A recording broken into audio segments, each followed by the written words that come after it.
All right, so we're going to be recording and then we'll post that to the website. Thanks, Dr. Beckley. We want to talk about how school will look different this year. We want to talk about some district practices for health and safety. We want to talk a little bit about your child's schedule, what that might look like. We want to talk a little bit about the responsibilities for parents and for students. And then we have some time to get your questions answered. So we're going to get started. So thank you so much. So first off, back to school 2020. This is the most unusual year that we've had ever, and that is the case everywhere you go. And I know that in any email I have read and sent, we do not have complete certainty, obviously, about anything that's happening in any given day. Plans, and it could change in a little while thereafter. Plans with schedules, plans with locations in the buildings, plans with transportation, those things are constantly being reviewed. We are poised to have a start date of September 1st as of now. Really happy about that because we want to have our children in. We will still be doing a lot along the way. We will still be managing our technology, monitors, and making it better and better. The team that we talked about further review of details, make sure that when children come in on the bus, that their bus backpacks are tagged. We normally do. Parents have not received class placement. It's the same across town. Yes, you're trying to do it. Okay. Muted, and you can still mute. Please do so. All right, thanks. So first off, welcome to the Ponus Ridge campus. If everybody could come and visit, I would be so happy for that to happen, but we're not able to do that just yet. In fact, the teachers who themselves came to get started today recognized that we were still undergoing some work. It's still a site for construction. Not have an opening yet to come on in fully in the cafeteria. The older Ponus areas under construction, and as well, What else? gym, there's multi-purpose rooms, some hallways, those are not quite there yet. Okay, so first off, we're going to talk a little bit about how Norwalk Public Schools now is that are. That's probably one of the reasons, number one, that in all of our plans Just give me a minute, okay? of the building, we are constantly ensuring that everything No, 1 second. you. So first off, we have a reduced density. Largely speaking, that is coming in. By the way, my new office has an automatic light. I'm sorry, can you mute everyone? Can you mute the button to just mute everyone? Because it's really hard to hear. Yeah. Do you have to start that way or? As an admin, you can control it, right? What is? If you are still unmuted, please do so. I was looking at the mute everybody. After 11 in the morning. 11 in the morning. Mr. Brophy, if you can transfer host responsibility for 1 second, I can make it so they can't unmute themselves. Right, that's Just transfer really quickly, man. I can do it back to you. right. Which one is that? You have to stop sharing your screen for a second.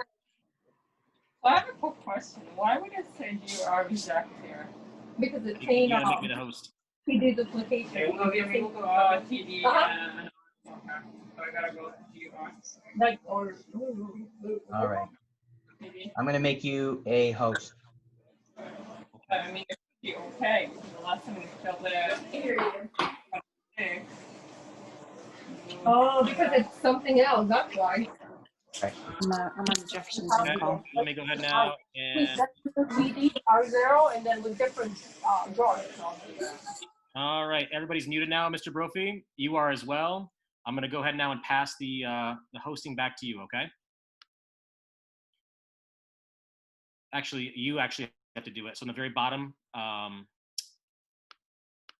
of your screen, you should say reclaim host.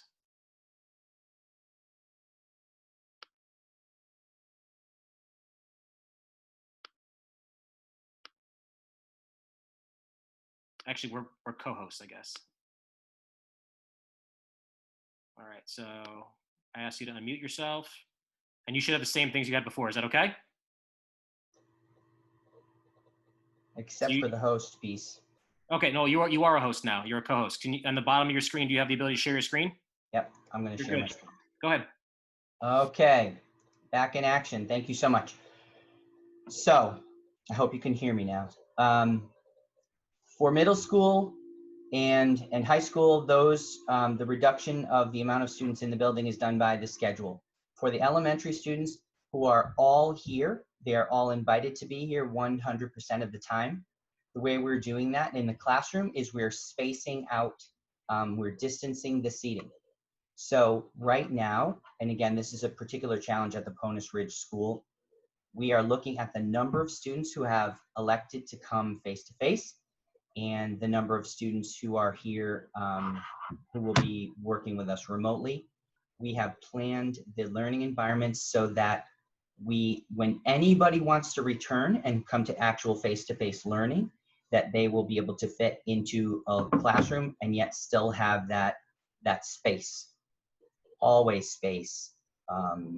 The learning environment where they're in class, where they're having their lunch, where they're having their recess. So that's the first thing. The second thing is that we're wearing masks. We're all wearing masks all of the time. I've been asked if students will be provided masks if they forget their mask, and the answer is yes. For those of us who were in the summer program, children brought in their own masks. Mostly they like to have pictures and decorations on their masks. So that's something that we all had. Teachers are provided masks as well. So that's something that you want to practice with your children. For the children who were here in the summer program, they were here for a number of hours. But the day-to-day for the normal school day will be a bit longer. So we will have built-in mask breaks in class and at recess, obviously. And then during times when students are eating as well, then that's a time where they're going to have a mask break. Social distancing will be practiced all the time. This is probably easier in high school than it is in elementary school. I know when, again, in the summer program, which was our test case scenario, children like to be near each other.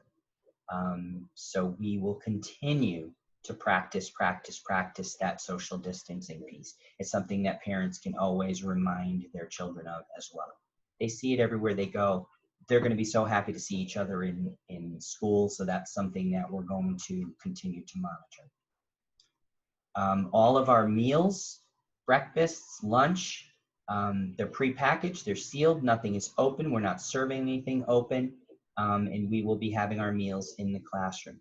We have put in a bid for a full free meal for every child application, and I'll find out a little bit more about whether that will apply.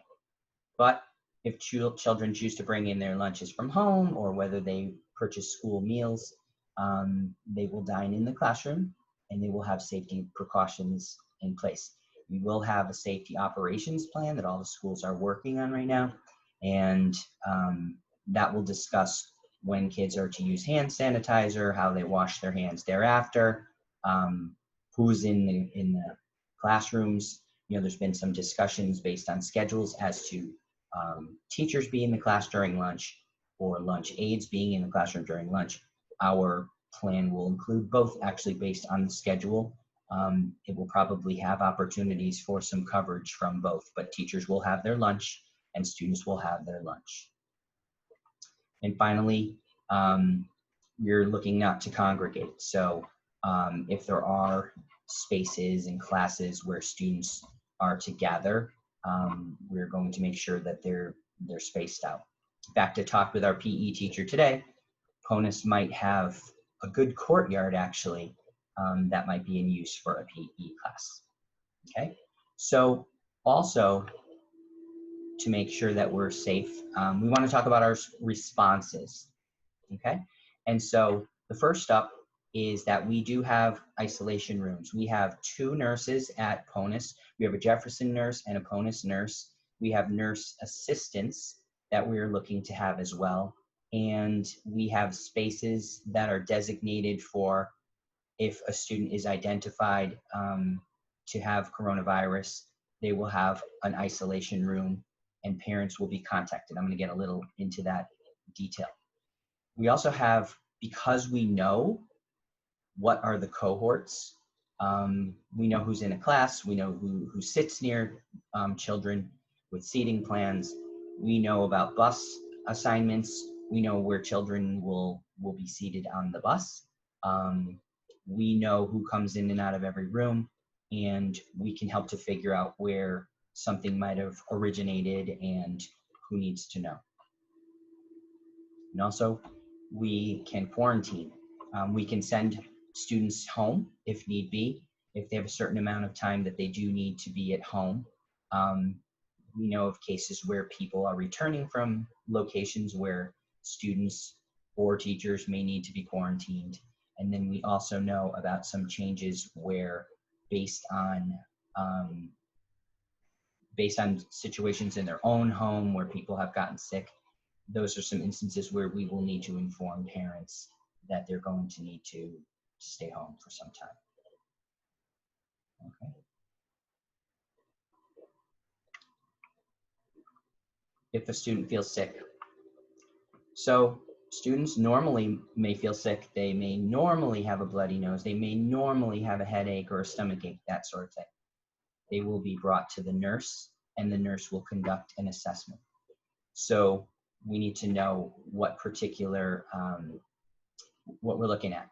What's a child presenting? In the summer, we had a screening assessment that was given every single day. And although currently we are not taking temperatures because that is not a current CDC guideline, but it might be changing at any time, we will actually be sending home health screening assessments with families to conduct a paper and pencil assessment before the child comes to school. Nurse makes determinations, and if need be, the nurse would have a child go into that separate room for a parent to be called. Parents need to be on call. So this will mean, making sure emergency information is up to date. I know if, in the summer, somebody got sick just normal and parent came right away, we need to make sure that parents are ready to go in case of that. This is also a recommendation for parents that we don't try to keep a fever down. You're supposed to be fever-free for 24 hours before you come to school. We don't want to mask their health by giving them Tylenol beforehand. So this is just to recap that piece. So we have a medical screening form, and in the summer every child had to present a health screening form beforehand. This is for any area that children are entering, they will need to present that screening form. In some cases, students will not have a form. The nurse will help to do some screening there. So we're not sending anybody home automatically. It will take a little bit to get them accustomed to sending in those forms. But I think in the summer program, I think they got better at doing that. So as far as the PONUS building goes, so I want to talk a little bit about the building, and then we'll go back because I know this will affect some things. This is an image of the PONUS building. Okay, so I'm going to talk a little bit about points of entry, arrival, and dismissal, and that sort of thing. This is the Jefferson side. Everything over here on the left of my screen, and you probably can see my pointer, is either shared, like in the instance of auditorium and health office suites that are in here, or it is entirely Jefferson. For the school year, the Jefferson classrooms from K through 3 will be in this area, and I'll break it down. The Jefferson students in 4 and 5 will be located in these areas, and I'm going to break that down. This is the number of sections that we have. We have 3 and 4 sections of K and 1, and then this fifth grade section is wrong, but fourth and fifth have 4 sections, and grade 2 and 3 have 3 sections, and this is why this is important. Again, I apologize for this data here.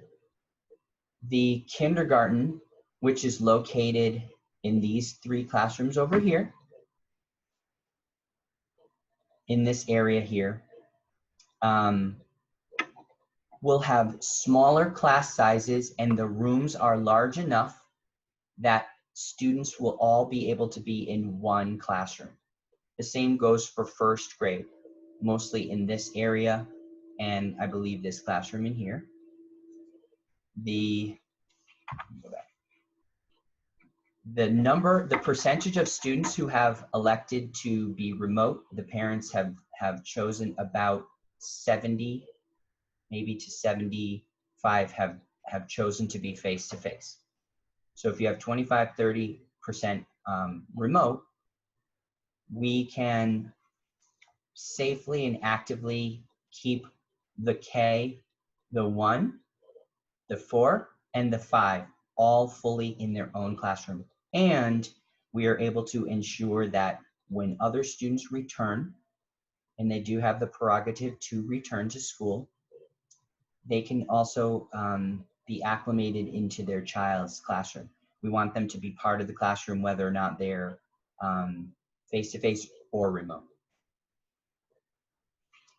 The grades 2 and 3 classrooms are along the line here. This is the playground area.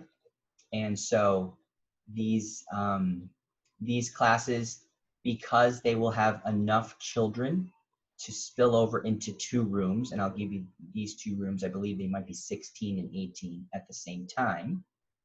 Thank you. The teacher and a paraprofessional will toggle between the 2 rooms. We'll set up a schedule where the teacher will be doing some face-to-face learning, and also the children who are in the other room will be monitoring the teacher's instruction. This is one of the biggest challenges of all, and we'll get into this a little bit later. I don't know who started writing on my screen. The 4th and 5th grade sections, this cafeteria here, and there's another room, which is, I believe, this STEAM room here. They are earmarked for 5th grade. So there's 1 class in here that will have some spillover, and then there will be 3 classes in here. This cafeteria is not open for food, so there will be enough room for the classes. And then the final classes will go into the gym. So as far as some day-to-day, I want to get into the day that your child has. If your child is coming to PONUS and joining us at the school, we will largely have students who take the bus. We have students who walk. And then we have students who are in their cars. Probably most students are not walking to Jefferson anymore. In fact, in one of our surveys in the spring, most children were choosing to take the bus. That might have changed a little bit. But when the buses come up to the front door, there's a steam door, it's called. It's basically designated off to the right as you're facing the PONUS building. Each bus will unload 1 at a time, and there will be staff members to help unload the bus, as well as to escort the lines. The bus is considered a cohort. So those students who are together, that is 1 cohort of children. When they walk into the building, there will be designated areas where they can go and take a grab-and-go breakfast. For the playground door, as well as the playground door for cars and for walkers, the walkers, very few of them, there's an area by the fence where they will be spaced out, and then the staff members will let them enter. And the cars will be also disembarking 1 car at a time. Nobody's to get out. Staff members will help to unload the cars. Carver, we have a Carver program. We're working on that now as to their location. They are specifically looking at the cafeteria. They'll have their own system for entering and exiting, but we're thinking that they can be set up in a place in the cafeteria where we can sanitize at the time that they're going into the classrooms. Just to go to this, as far as this survey piece goes, it's a little fuzzy. According to this survey, that significant number of persons and parents rather who had chosen the distance learning, you're talking about that 22% mark. There were a number of people who didn't choose at that point. Our phone calls and our selection results indicate more between 70 and 74% who are attending face-to-face. Okay. As far as arriving, we want to make sure everybody follows the procedures. Parents and visitors are not allowed to enter the building. That's a tough one because in our first few days, we do have people who are still bringing in paperwork. We have parents who have to explain some dismissal procedures, and our staff will work with parents separately. There in this PONUS building, there is a safety window. Parents can enter that vestibule after students have arrived just in that area. They're not really in the building at that point. Once their child goes, the parents go. And we talked about the curbside drop-off system. We are not interested in having parents park. The PONUS Ridge campus does not have a lot of parking. Parents are not encouraged to do so. I know in the first 2 or 3 days, parents will do so, but our staff will indicate to parents that this is not expected at this time. I'll take questions in a moment because I want to make sure that we're going off. The parents of kindergarten students, we made a decision to have them on the first day. They can walk up to the side door.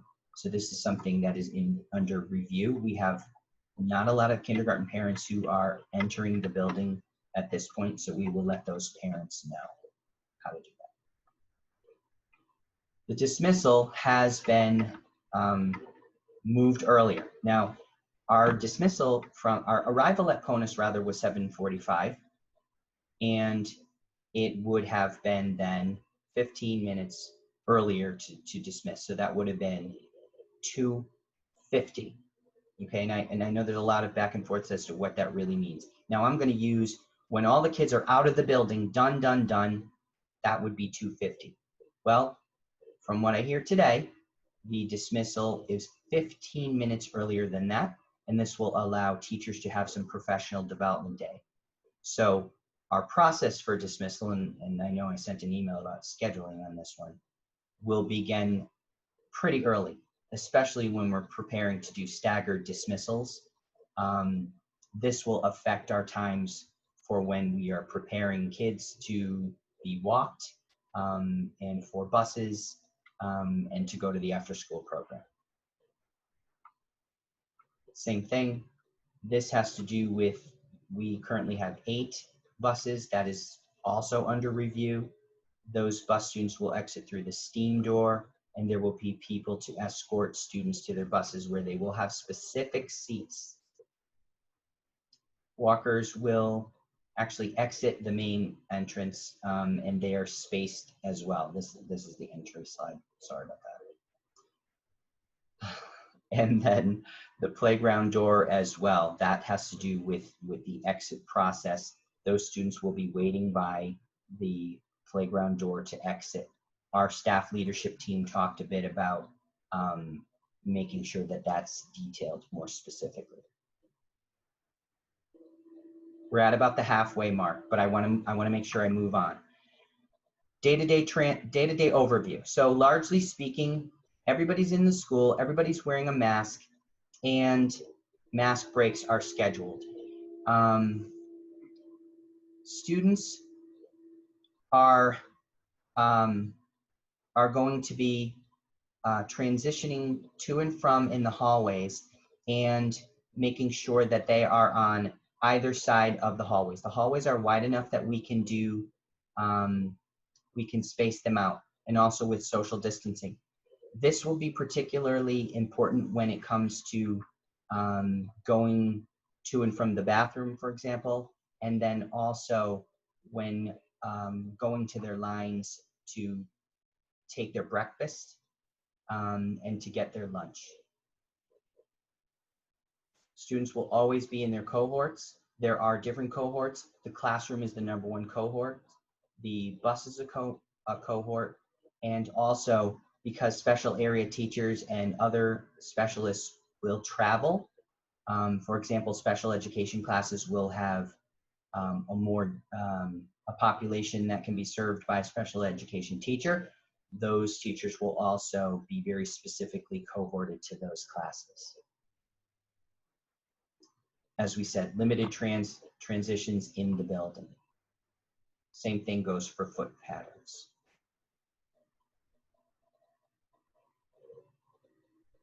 I did order some marks. I know that we have arrows and things like that that we're waiting on. Okay. Recess is a big question. We have 4 recess assistants as of now, and I'm interviewing for at least 1 more. The grade level is broken up into the classes to have specific recess areas. Currently, we have a basketball court that is in the far right of CONUS. We are not allowed to go on the playground as of now. And also we have classes that are allowed on the field. Based on the size of the group, we can hold up to 2 classes on the basketball court. So that's over near the playground. And when we find out more about when playgrounds are open, then we'll have more information. We'll be able to make decisions on that. Students can have mask breaks at recess. We need to have distancing guidelines there and make sure that the playground monitors have some ideas as to what's the best way to have recess.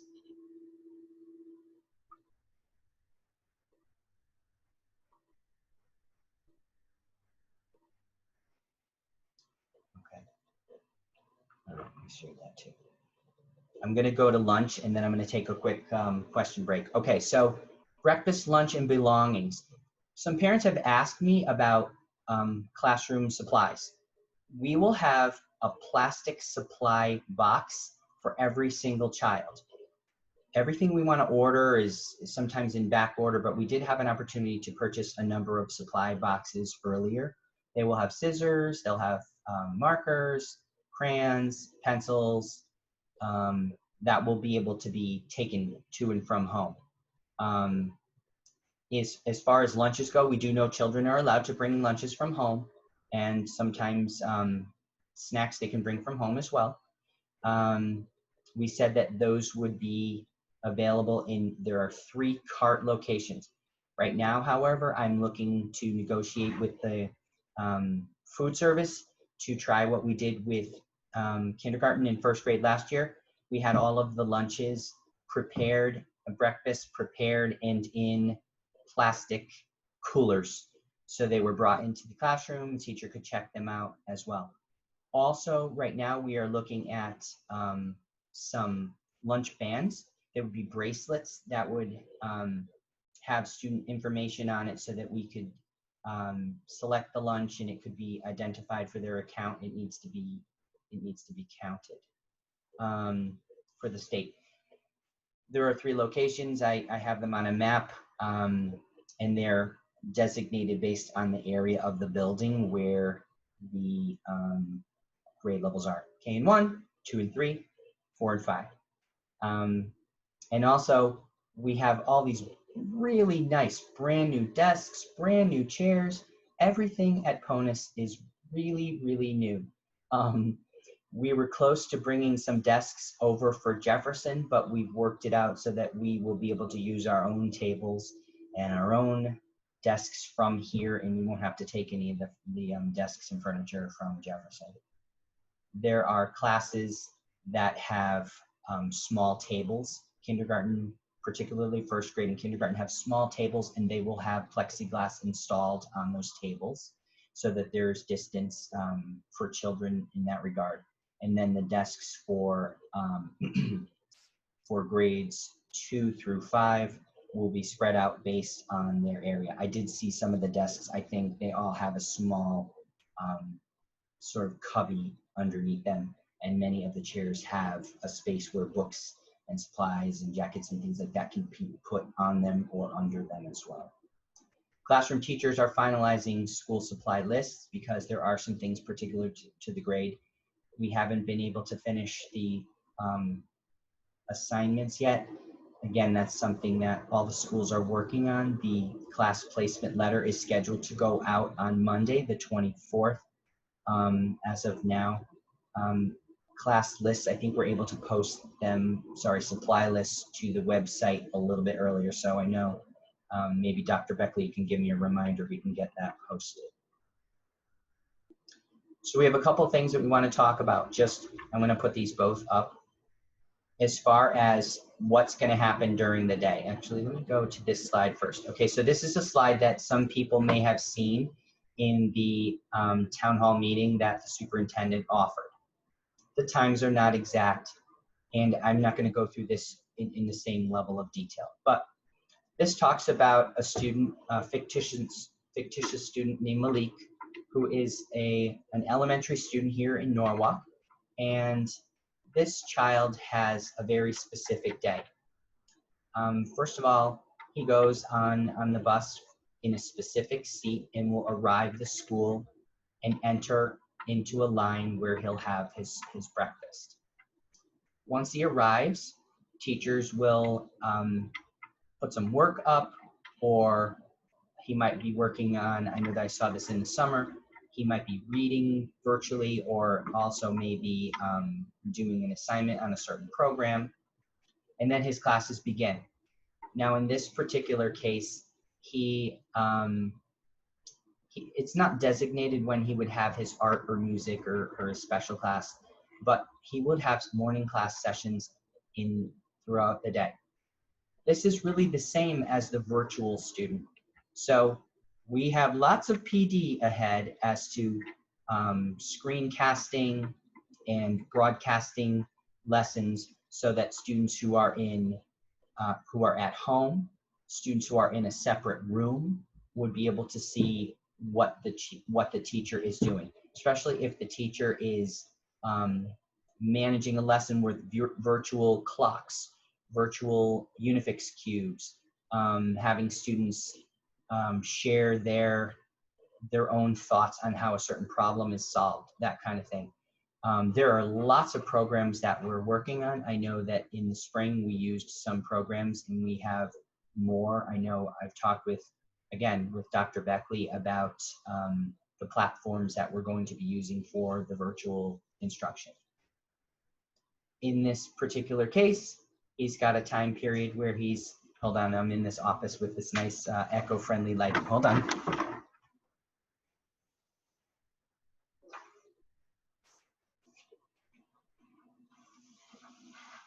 Okay. And his classes then continue after recess in the afternoon. The main difference between the child at home, obviously, is that they have breaks and they have their own lunch during their day. However, unlike the spring, we will not be sending packets home for children to work on. And we have an expectation that parents and children will be working to get their child in a synchronous schedule. So getting on with their class, working through their platform, either Seesaw or Google Classroom or Microsoft Teams, to get them up and running. We will have one-to-one technology, which is great. We have some tablets for kindergarten and first grade. We'll have Chromebooks for everybody else. We have an awesome tech department. It is amazing what they've been doing, and we're constantly working on the kinks for having little things repaired. But we have an awesome department of questions and answered, tech supports for parents and teachers in English and in Spanish. So this case gets back to the boy Malik and his way home. So back to this, I did mention some of this, but you can see how this particular classroom here is earmarked and squared off with desks that are ready to go. We have 6 feet on center, student to student, and it would be my hope not to totally outfit the classroom with too many desks if we have open spaces. If we can bring children in and we can bring a desk in, that would be ideal. You know, and I know the teachers who are here now, they want everything, we want everything set up. We just haven't been able to do it yet the way we want it. So we're making sure that we work on that. So we talked a little bit about this. There are some software here. Children will be using Symphony Math. They'll use Flipgrid. They'll use Nearpod that their teacher will be using to share out information, create presentations. We have Raz Kids. We have Mayan. I think Mayan is a program for independent reading that will come front and center. And the technology will be provided for the parents and at school. We're looking at headsets with a microphone, and also we're looking at we have digital camcorders, or digital hover cams rather, for any of the teachers who have asked. We'll get some more of those as well, so they can do some demonstration of the work in front of them. And also, just as further screening and broadcasting equipment comes out, we continue to look at that.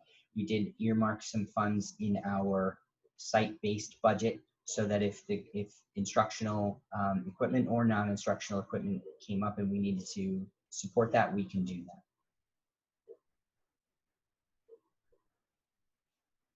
This is just a little bit about teaching your child to wear her or his mask as much as you can. I know that it's not easy.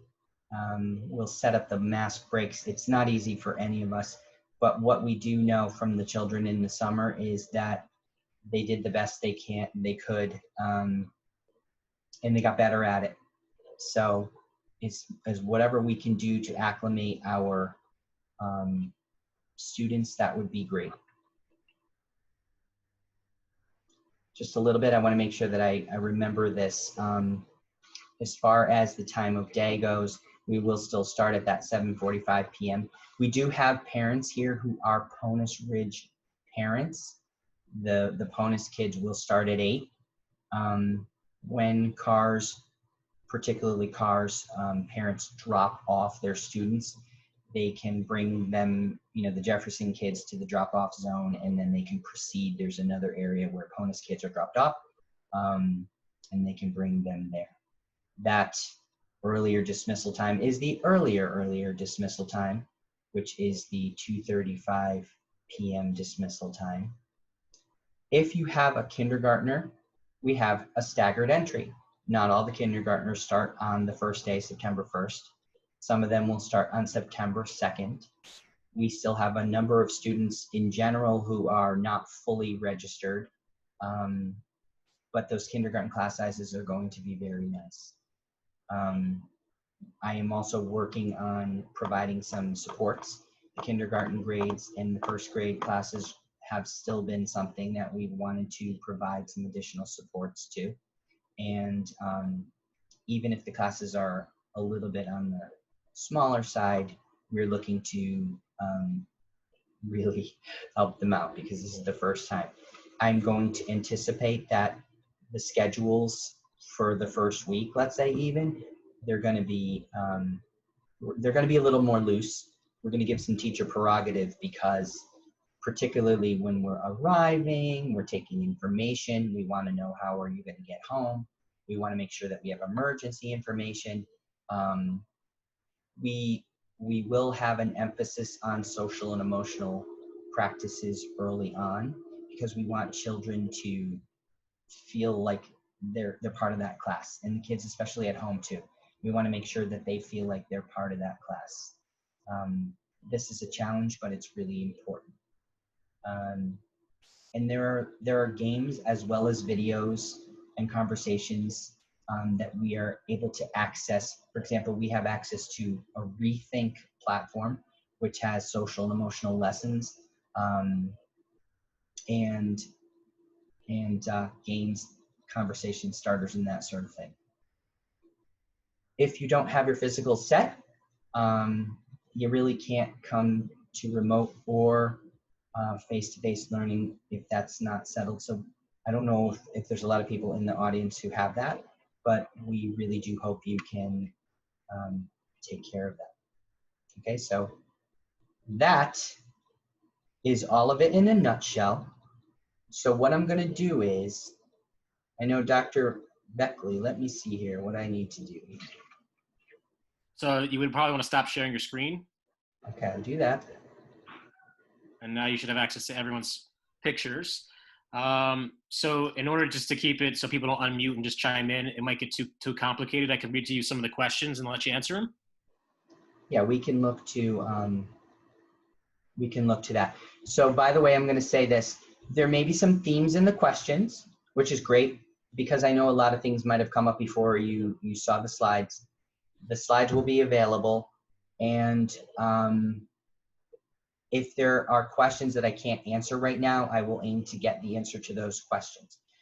I really have to say thank you so much for coming. There's a significant number of parents here. I don't have the capacity to translate now, but we'll go to that. So we'll go to the chat, and then we'll look at some hand raising as well too. Okay. Mr. Brophy, Mr. Farzani is on the call as well. Would you want him to translate possibly? Let me ask.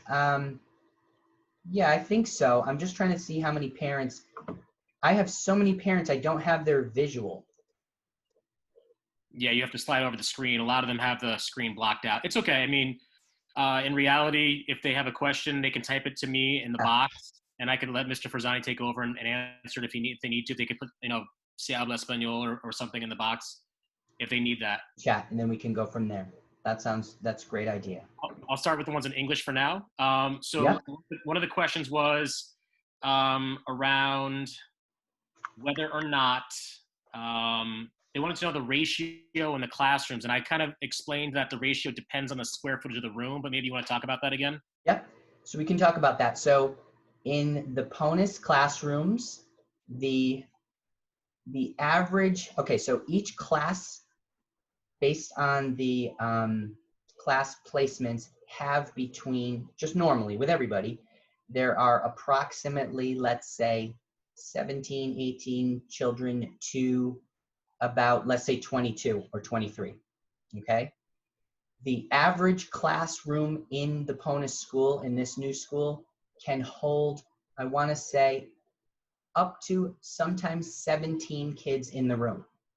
Now that said, there are some rooms that have breakout spaces that are these collaborative areas in between. And the classrooms that are K, 1, 4, and 5, let's start with K and 1. So in the K and 1 classes, I want to tell you there are more like 16 or so children in a class, really small classes. And I'm keeping my fingers crossed because I'm hoping they stay pretty low. If there are 16 kids in a class and 6 or 7 of them are at home, then a classroom teacher might see 10 kids in front of her at the moment. And that's not unheard of. I mean, honestly, that's what I'm seeing. In grades 2 and grade 3, because they're going to be in 2 rooms, I see a couple of third grade teachers. If you have, let's say, 23 children assigned in your room and 7 or 8 of them are at home for now, then probably in your class, you may have 7 or 8 in one room and that same number in the other room, as well as the kids who are at home, okay? So I don't know if that makes sense. I hope so. And I'm gonna go to 4th grade. You're a 4th grade teacher. You have a nice class of 22. 5 of them are at home. then you're going into a large space in the gym that is broken off so that the other children are all squared off in that space in the gym. We have accommodations for when kids come back to school, and we also have considerations for new students because we're going to see that as well. We have instances where if we have to be a little bit creative about how we do the remote and how we balance that out, we can do that too. That just came up with one of the schools today, if need be. I did see something that came up in the chat. Yes, 4th grade is in the gym. So I know you have a million questions in the chat, but that just came up that I saw. Yep. Okay. Thank The you. next question that we had was in regards to the cafeteria. So they picked up on the fact that grade 5 would be in the cafeteria. So the question was about where they're eating lunch. Good. So the cafeteria has 3 classes in it, I think, as of now. 3 5th grade classes. And then there will be one other 5th grade class as of now that will be in, it's basically an engineering lab / STEAM room. So it's broken down with a huge room divider, but the teacher will be able to be in one room and the next room with some assistance from a paraprofessional. Lunch is all served in the classroom. So the lunch cart will come out and bring the lunches to locations where kids pick up their lunch and bring them into the room. So cafeteria is really not something we need to worry about, and Eponus kids are going to eat their lunch in their rooms too. Okay, the next question was about the before and after school program. We're still using the Carver program, which is now ATB became Carver. The question was in the morning program from 7 until the beginning of school, and also at the end of the school day, do we know what the common space that has been identified yet to host those kids is going to be? The current common space is in the cafeteria, so that will have to be a portion of the cafeteria that is sanitized or somehow reviewed before we get in and when we leave. That's going to be a fast thing that happens. It is a smaller number of students. So if you are interested in that Carver After the Bell program, you got to sign up now because there's not as many seats available. There is one other space that I'm looking at for that, but that hasn't been conclusive yet. Saw something in the chat about peanut free. This came up today at a meeting early on. We really need to have a peanut free school if we're going to do this right. Can't really have people bringing in a peanut snack and a lunch and that sort of thing. So that's something that I'm going to just double check on how our capacity is to do that and what we need to do to make that happen. But I think we've done it with peanut free rooms before, so it's pretty straightforward that we can be able to do. Okie doke. Another question was about kindergarten again. So the question was the first day of school, the staggered, so A through L on September 1st, M through Z on September 2nd. That first day that their children go to kindergarten, the question is that the only day they can walk them to the door? And I think you also mentioned that you're still waiting to see if that's even going to be allowed. Yeah, what we're looking at, because I saw this at other schools have doors in the front where their kids are. We certainly are able to do that. We are not, I'm not interested in doing that every single day because I don't even know if the kindergarten teacher is going to be outside, but that's something that we still have to make a definitive on. We can't have that happening every day, no. Okay, because the follow-up to that was who would be walking the child who's brand new to school to their classroom. I guess the parents were concerned that there would be no one to walk them and just want to know who it would be, essentially. I know. Every year we've had new kindergartners who come in, and we have people who do walk them to their classrooms.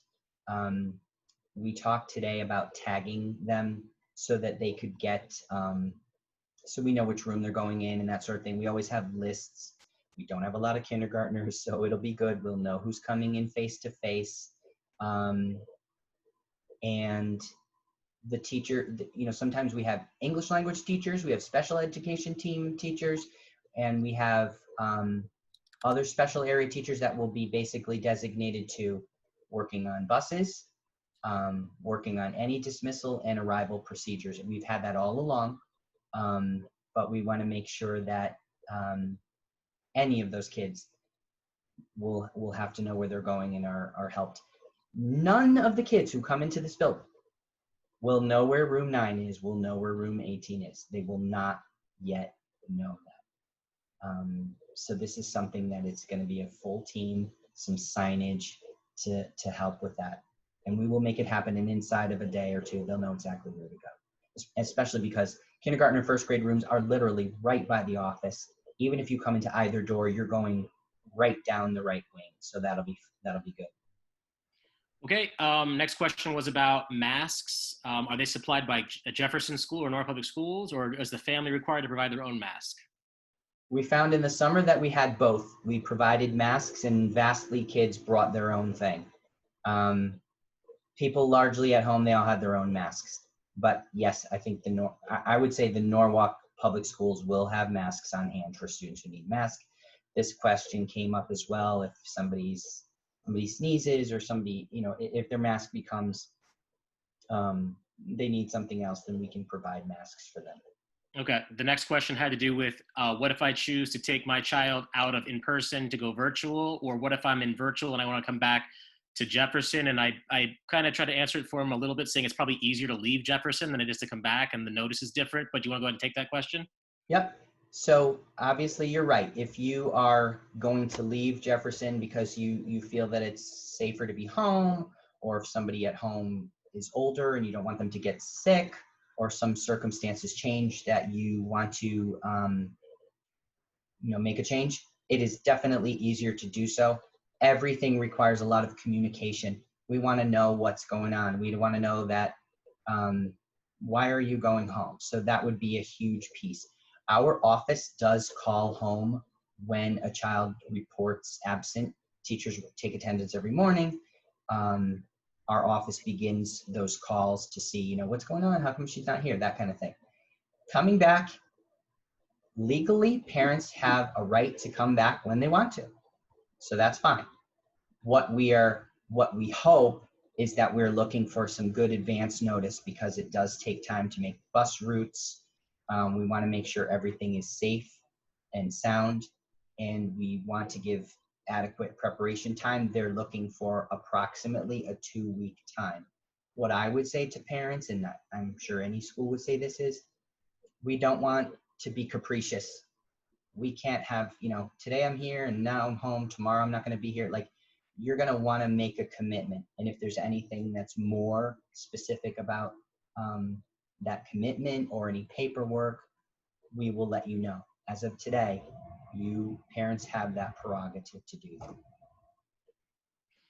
Okay, next, we had some questions about some of the special education or related services. So if parents are going to be digital learning, remote learning, but their child receives services, how do they receive services this year? Special education services will be provided by IEP for special ed services and related services. Based on their IEP, as I said, special education teachers and special education paraprofessionals will be working in classrooms and also providing streamed lessons to children who are at home. That model will be something to make sure that we are meeting with the IEPs. And I have a special education coordinator who works with us in our building. And we have a great team of special education teachers who know their IEPs, who can provide the services. There will be a lot of small group services as well that will, in some cases, incorporate children who are actively face-to-face in the building with children who are remote. So we're looking at creative possibilities with that. English language learners will receive their small groups in classes, and to the degree that they can get their services at home, we would provide services for them as well. Okay, next question was about, and by the way, just so everyone knows, it is now 6 o'clock. The meeting, I guess, time would technically be over. I would imagine, Mr. Brophy, you're fine staying on and answering the questions for now. Is that correct? We're going to stay on for a little bit more, yes. Okay. And then the next 2 quick questions. One was about school supply lists, which I will put on the website. by Thursday. As long as I get everything from all the teacher teams, I'll put that up there on the Jefferson website, and I'm sure Mr. Brophy or someone else will send out a dojo, blast to everybody who's on there. He also has an email blast, but there'll be several ways you'll probably see or have access to school supply lists. As far as lockers, there are no lockers this year, or even cubbies in the classroom, I believe. Is that correct, Mr. Brophy? Yep, lockers are off for us and for middle school for now. Students will not have places for cubbies like jackets and things that will come into contact with others. We will actually use the under the seat at our chairs, or sometimes the tables. I know for kindergarten and first grade, those tables are pretty large. And so when you divide the table in half, only you have some area on that as well. So we won't need jackets for a little while, but when the time comes for their stuff, they will have a place for their belongings. Question about the health forms that are required. So some families are wondering if they've already been part of Jefferson School from the beginning, like they're here for since kindergarten, they're in fourth grade, do they need to update their health forms this year? Is that for everybody, or is it just for incoming folks to the school or kindergartners? And then also, I guess if there's a coronavirus type incident, what would be the way to go through proving that you're healthy again? Those are good questions. Thank you so much. So for incoming kindergartners, we have collected healthcare information, so personal physicals and screening.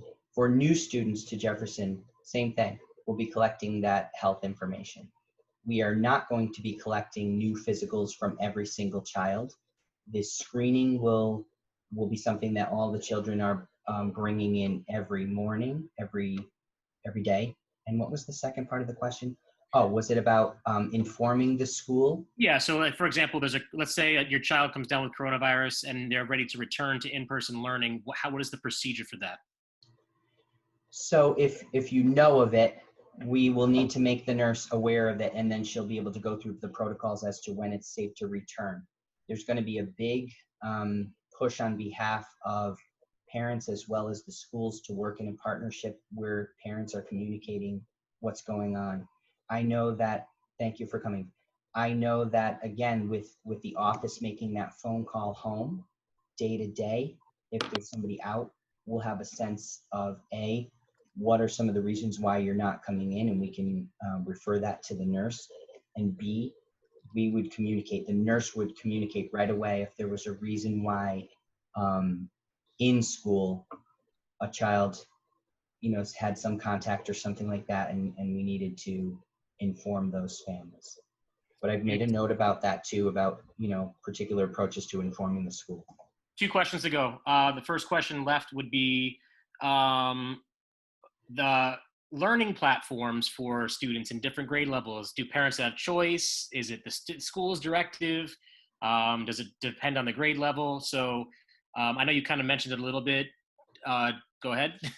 Why don't you take that one? Sure. So students that are in K1, as of right now, you guys will be using the platform called Seesaw, which is a much more kid-friendly version of Google Classroom style learning, where they have the ability to click on apps that they need to use, interact with their teacher. It is not as sophisticated as Google Classroom. Grades 2 through 5, teachers will be starting the year off with Google Classroom, but some of you who are in the high schools already know that Microsoft Teams is a platform that our school will eventually hopefully be transitioning over to throughout the course of the year. Through Mr. Brophy, myself, and Mrs. Walker, who's our STEAM teacher, we are creating professional development on how to use the different technology platforms for all the teachers and how to be more efficient. So I guess it depends on the grade level that you're in, but you could see K1 Seesaw, 2 to 5. You will probably see Google Classroom for the majority of the school year. You may see a sprinkling of Teams for those people who are trying to learn how to use that platform. Let me see. I have a couple things here too. There's a number of questions about after the bell applications. Thanks for sharing. You have to keep checking back on the website for that. It's a separately run business, and you're going to want to be in touch with them about Carver and after the bell. There's a few things about that too. So I put Trisha Masuko's email in the chat. She's the person who's the coordinator. She works out of Carver, but she runs the ATB programs in all the schools. That's good, because there were a lot on that. The supply list piece, as well as the teacher assignment. So it's easy for us to say, grade 1, here's your supply list, and we can email that out. We can dojo that out and say what the school wishes parents, if they're able to, contribute. The classroom teaching assignments, and this is the case across town, will not be sent until Monday. So the class lists are still under development, and they will go to you on Monday. That is the standard for across the town.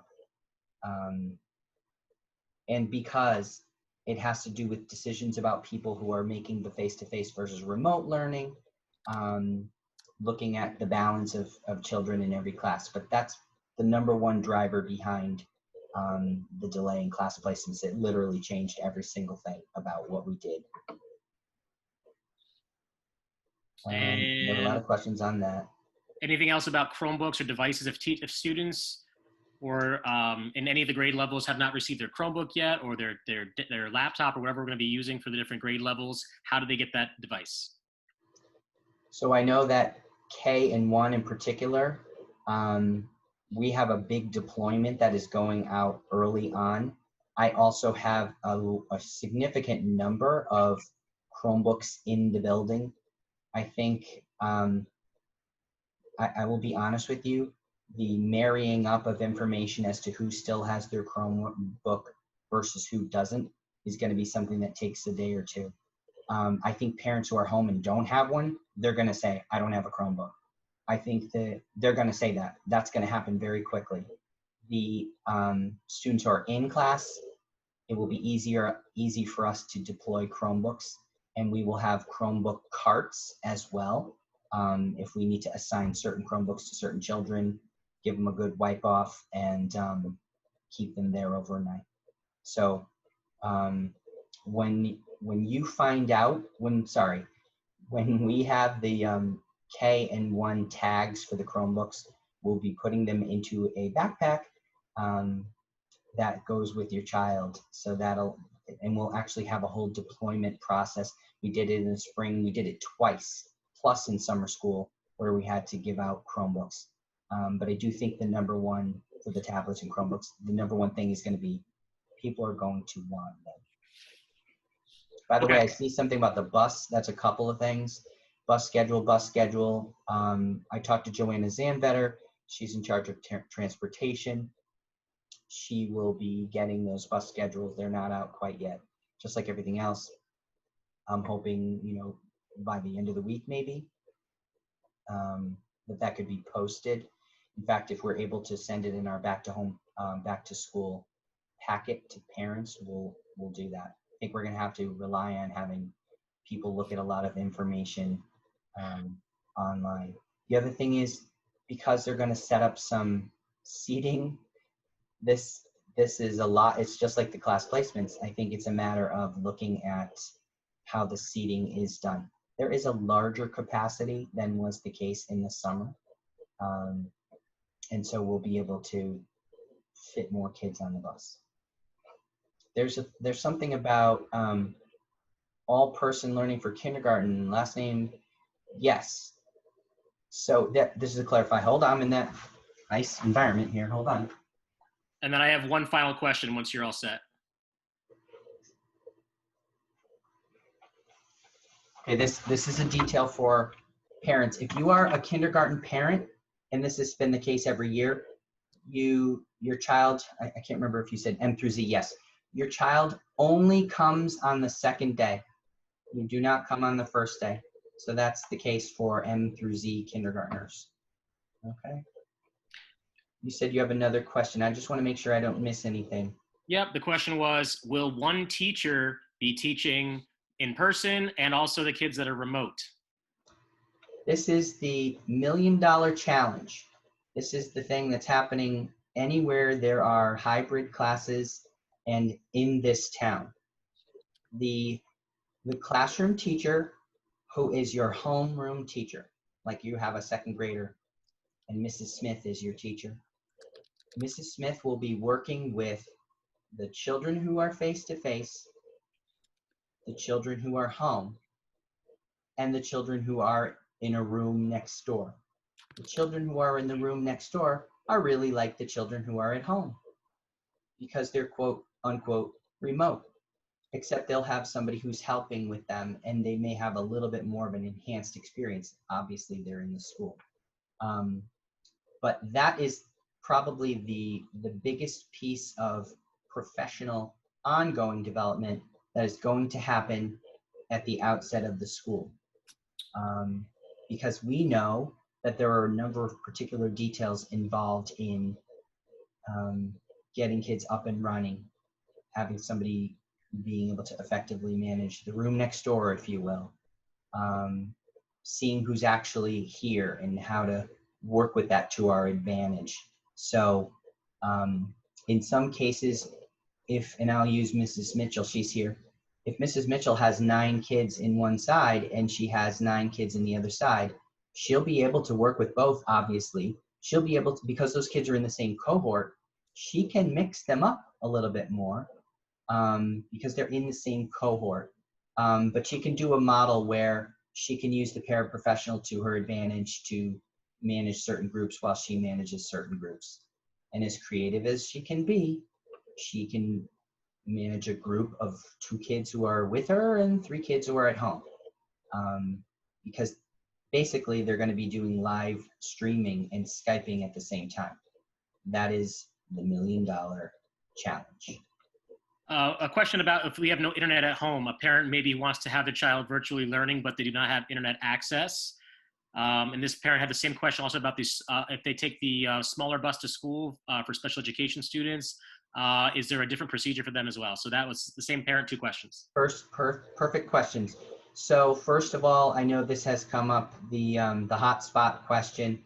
The district has 1,000 more hotspots or some crazy number that just came in because they do have significant donors. So there will be more hotspots. And I know, and I worked with parents in the summer, that hotspot question or problem is not easy to resolve right away.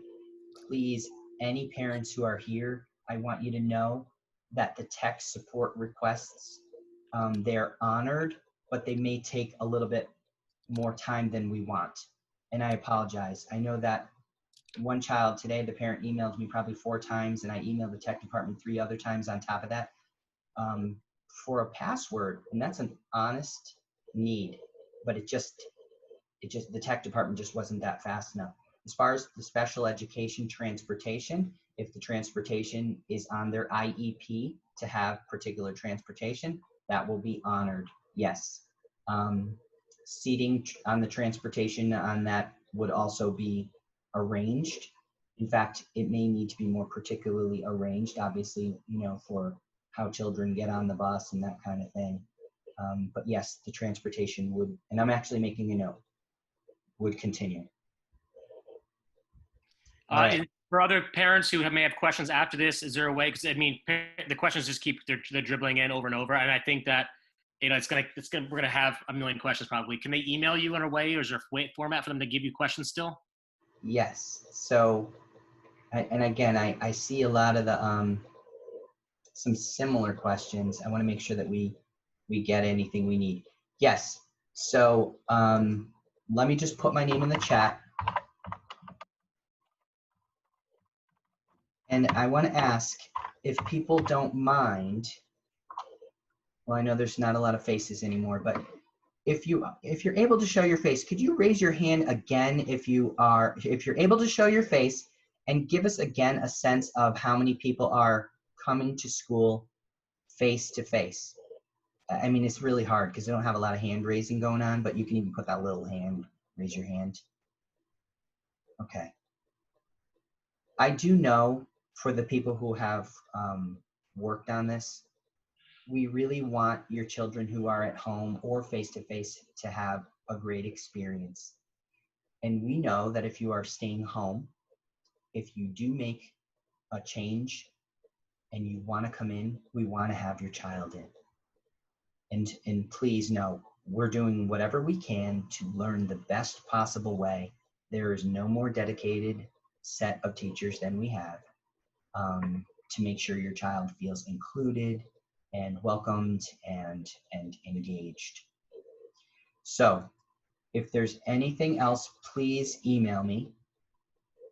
All right. And actually, I will stay on the chat for a few more minutes. If everybody wants to go, that's fine. If there's anybody, one or two more who want to just stay on and have a quick question, that's okay. All right. We hope everybody has a nice night. Look for lots more information from us, especially regarding placement and things like that. Okay. Got a couple more minutes. My email is here for Shakti, right above. All right. Are there other parents who want to add anything else? There's actually a few hands that are raised. Do you want me to try to ask them to unmute themselves and then you can take their questions? Here's one from iPad. Where's that?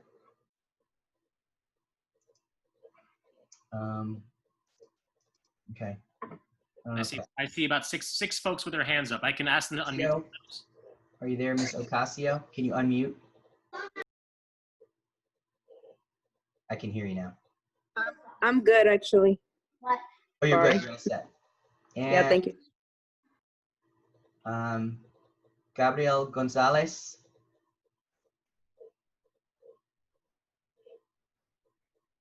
Are you there? So I just asked Gabriel to unmute also. I had Gabriel last year. That's why I'm wondering if that's the same Gabriel. Okay. He's a sibling at school. I'm going to lower their hand for now.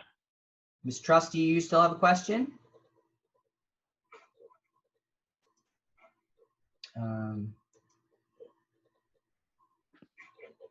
Okay. I want to also say thank you for the teachers who are here. I want to say thank you especially to Stacy Heiligenthaler, who is a special education department director. Thank you. Stacy's in there. And Remote learning begins at the same time. Sorry, someone else just asked what time does remote learning begin? It would be the same time as the regular school day.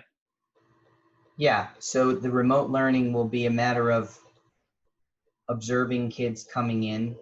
So, and that's really for anybody. The kids who get in early, get in early. The kids who are, they got to get breakfast. Their bus is going to run a little later. I'm going to tell you, honestly, that the schedule, and I know I said this to somebody today, it's going to accordion with time a little bit. Everything is not going to have the same kind of bells at the outset. We're going to take a reading period that is a 45-minute, and it's probably going to be 30 minutes or 35 minutes. We're going to kind of allow that to happen a little bit so that we can have an effective roll into the day. Okay. I have something about, can kids be dropped off the first few days of school and then take the bus? Your kids, you will not want to drop them off, possibly because of the traffic situation in this area. Okay, that's something I would say. I will always, everywhere I've ever been, advise people, if you can get a bus, please take the bus, because everybody here is allowed a bus. And I don't think the bus is going to cut you off. I think they're going to reserve your seat on the bus if that's the way it is. If you were to go for a significant amount of time, they may have a list that indicates that nobody is using that seat anymore. So I don't have an exact answer about that. And okay. I think one parent, Jeffrey Chakua, has a question. His hand's still up. Unmute him. Please, Mr. Chakua, are you there? Your hand is raised. Okay. All right, lower the hand. Rosa and Pedro Mandujano. I have one kindergarten child and second is 5th grader. Okay. What's the question? When do they start? Do we have that? Okay. All right. All right. Well, this has been good. I'm actually pleased. So thank you very, very much. We have recorded this. We can share that. And If there's anything else, please email. Is the bus going to be on time? Boy, I sure hope so. I don't know about that. We'll hope that is the case. Okay. All right. All right, everybody. Thank you so much. If you could send me the video clip, Mr. Brophy, so I can upload it to the website. I will. All right, thank you. All right. Thanks, everybody. Have a good night.